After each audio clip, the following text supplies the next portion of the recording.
नहमदुहु व नुसल्ली अला रसूलिल करीम। बिस्मिल्लाहिर्रहमानिर्रहीम। हज़रत अबू हुरैरा रज़ियल्लाहु ताला अन्हु फरमाते हैं, हुज़ूर सल्लल्लाहु अलैहि वसल्लम ने फरमाया, वलीमा का वो खाना बदतरीन खाना होता है जिसमें अमीरों को बुलाया जाता है और फुकरा को छोड़ दिया जाता है। इस हदीस पाक में हमें ये एक पैगाम मिला है जो मैं आप तक पहुंचाना चाहता हूँ कि हमारे जितने भी वलीमे हैं, हम अपने बेटों की शादी करते हैं, हम क्या करते हैं, हम दोस्त अहबाब को बुलाते हैं, अमीरों को बुलाते हैं, उनकी ज़ियाफ़त करते हैं, उनको खिलाते हैं, उनको पिलाते हैं, उनका ख्याल करते हैं, लेकिन हम गरीबों को पूछते भी नहीं।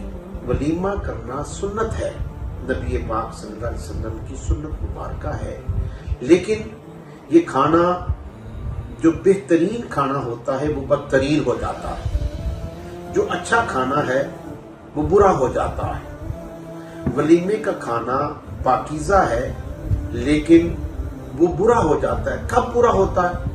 जब हम उसमें गरीबों को नजरअंदाज करते हैं। अमीर तो खाएं और गरीब ना खाएं, गरीबों को धक्के दिए जाते हैं, गरीबों का ख्याल नहीं किया जाता।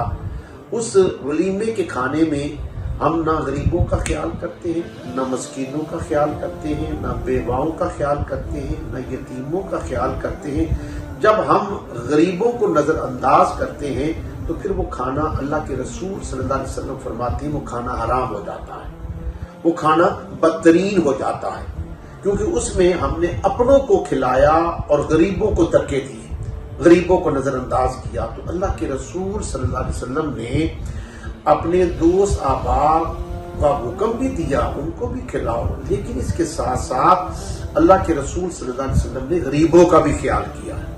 अगर हम गरीबों का ख्याल नहीं करेंगे तो हमारा वो बेहतरीन खाना बदतरीन खाना बन जाता है, वो अच्छा खाना बुरा खाना बन जाता है। इसलिए हमें चाहिए हम अपने वलीमों में जहां अपने दोस्त अहबाब की हम ज़ियाफ़त करते हैं, वहां हम अपने गरीबों का भी ख्याल रखें।